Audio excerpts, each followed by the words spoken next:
morning, everyone, and welcome to Wormy Live. Do we actually call it Wormy? We do. Carl does Wormy Live. Okay. Well, Weikert Realtors Live is what I've always known it to be, so bear with. WRME Live. Wormy. Okay, I get it. Sounds like a children's book novel, but hey, cuddly. Hey, you know what? We're all fluffy and cuddly around here. Yeah. I'm 8 months pregnant, so I'm a different type of fluffy. But morning, guys. As you can tell today, we're not so live. Well, in all honesty, everyone that we could get that wanted to come on live, they had a closing or they had inspections, and our clients have to come first. Right. So we just figured we'd record it so that way we can continue to keep you guys in the know, because last time we had technical difficulties.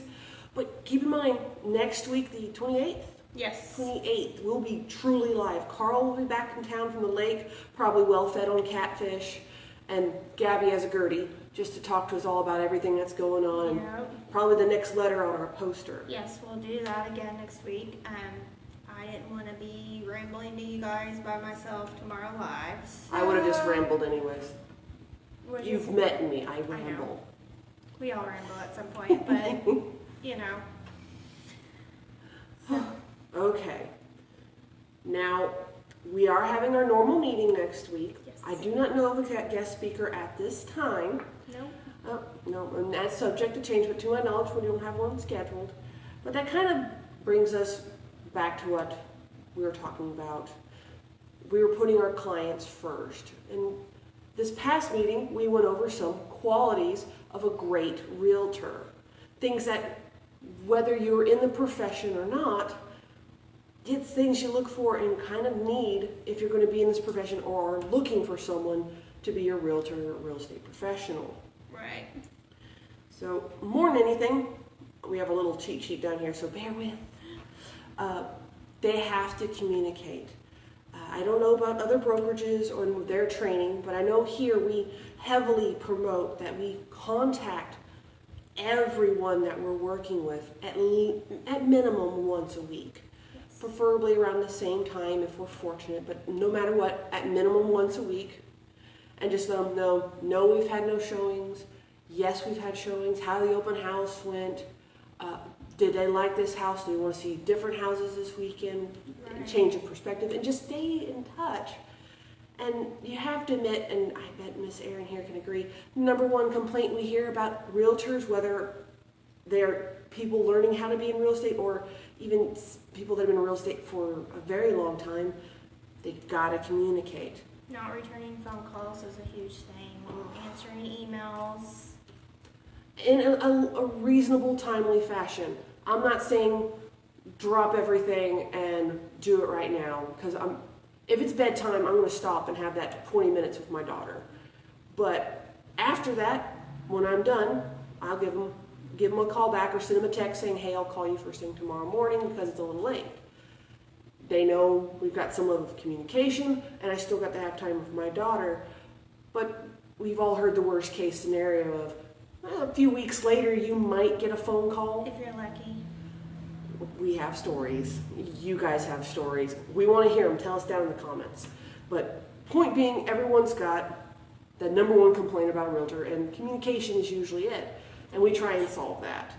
Now, another thing that is a great quality in a realtor is, let's see, proactive. For instance, if you think the roof may not pass, many roofers will do free inspections. A good realtor will go, okay, you're nervous about it, or I'm nervous about it. Right. Let's get a good roofer that we know, have them do a check, and let us know if it needs to be replaced, if it's still insurable. And that way it brings you peace of mind as a client, but as a realtor, you're taking care of them before it becomes a problem. Because the last thing we really want is forgive my wording, but no one wants more work. No. We want to take care of you, and we want to take care of you the first time and get it correct the first time, and you'll be happy right out the door. And if there's any iffy butts, we want to be proactive, get that roof taken care of, find out about the termites, find out if this is be a conflict with the lender. There's a number of things that we have to keep an eye on, and we'd rather be proactive to try and prevent them from becoming something worse. Better to spend a little time now being proactive than have to spend days or hours or whatever later fixing a problem that could have been fixed early on. Or heaven forbid we have to postpone the closing. Yes. I don't know how many times, no offense to you appraisers, but we've had appraisers that a week before close are like, oh, I want to go see it right now. And you're like, well, it takes 7 days for you to get the appraisal in. There's no way we can close in this time frame. But it's, if a good realtor's on the ball, they're checking with the lender who's, you have the wording, harassing the appraiser to go do their job because this is the closing date. We need it by this closing date. And we do our best to stay on track and on our timeline that's set out before us so you close on time. Which, just in case you guys are not familiar, a normal purchase contract does have a general timeline in there for inspections, appraisal duration, etc. And feel free to read through it or keep that in mind if you are looking to buy a house or to sell a house. It details it out for the most part in that paperwork. Let's see. Now, I'm going to kind of group this. There's a few here that I think really need to be grouped, although they are treated separately. From a realtor perspective, they kind of need to be separated because that's how important they are. You can't just squish them together and give the client the quality they deserve. Right. But for the sake of me not blabbering for the next 45 minutes, we're going to kind of condense it. And we're going to I'll read through them real quick. They're client motivated. They adapt to clients' needs. They know their client's time frame. And they know their customers' selling or buying motivation. We're going to kind of squish that together. And it's just pretty much knowing and taking care of the client. And to do that, you need to know their time frame. Right. Why they're moving. It changes so many variables. I believe you're working with someone, if you'll tell me about the guy who was in Japan? Yeah, he's in Korea now. Oh, Korea. Yeah, he was transferred, but being relocated to Tinker. Orders haven't come through yet, but we're working with his timeline as best as we can. We have a closing date set. As of right now, we're set to close on that day as long as those orders come through. If we need to adjust, we're going to adjust accordingly. So being in that timeline helps to negotiate or adjust or maneuver if your buyer's needs changes. True. And in this case, it's a little bit more intimate a relationship. She had to, I'm not techie enough to do this up front. She Skyped with him, Yes. showing houses. He had to be able to trust her, she had to understand his needs, his wife's needs. They have kids, right? Yes.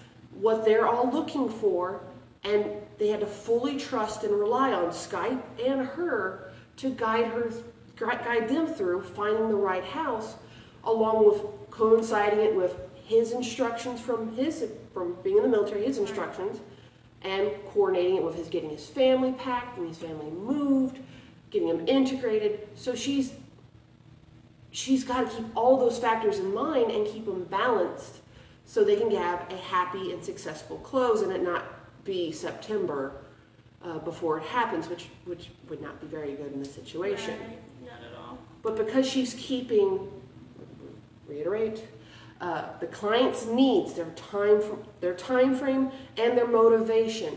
He's going to be moved. He has to be ready, and she knows the time frame and what everyone's looking for to help meet that need and get them going. And one of the other big things on here, listen. Yes. Kind of goes back to the communication thing, and again, a lot of these things, when you're talking as a normal buyer to a normal seller or as a customer, they kind of get grouped together in our minds.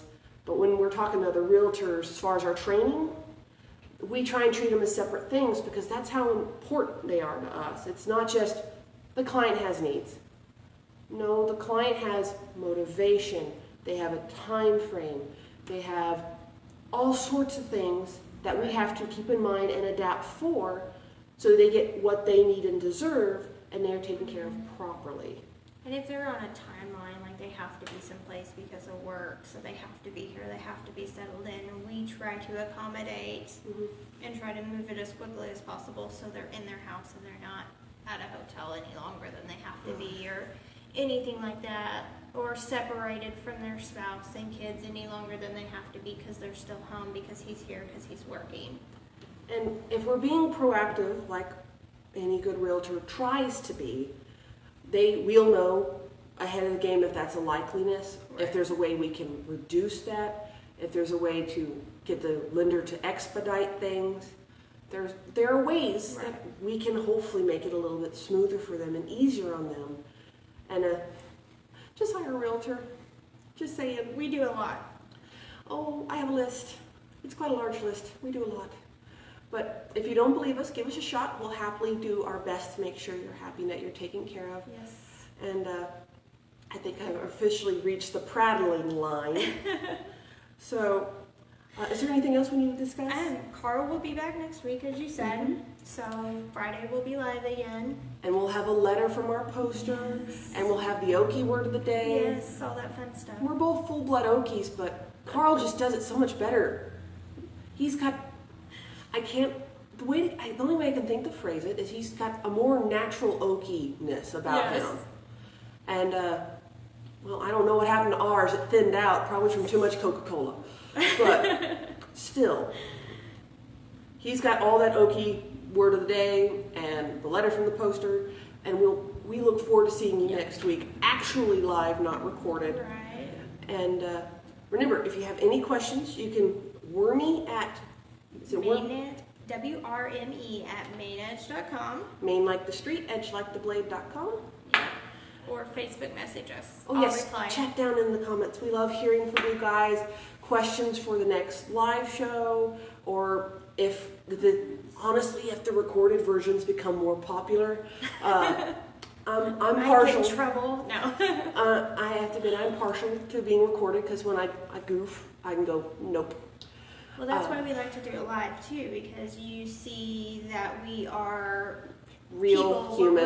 We're I just could like punch you. her and you guys would watch it live, and I couldn't be We hide it probably from the get police. lots of good reviews and comments and shares on that one.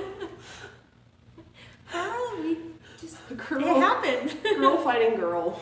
It would not end well. I'm a full head taller than her, and I'm 8 months pregnant, so it's a rigged fight either way. I can crawl under her legs though. I'm not arguing. I'm just saying. You punch a pregnant person, you're in trouble. I know. I punch a short person, I'm in trouble. No one's going to win. No, we're both. No. So no lady fist fights. Carl has to be back. This is what happens. See, this is what happens because we do it in the afternoon after we're past our nap time. Yes. And we better cut it off before I need more caffeine. So, if you're interested in getting your real estate license, or you have it and you're interested in checking us out, call, message, anything. We're here. We'd love to talk to you, or Carl would. But we will too. Clearly, we can talk up a storm. Yes. Other than that, I hope you guys enjoyed the show, and we will see you Friday morning at 9 on the 28th. Live. Yes, live.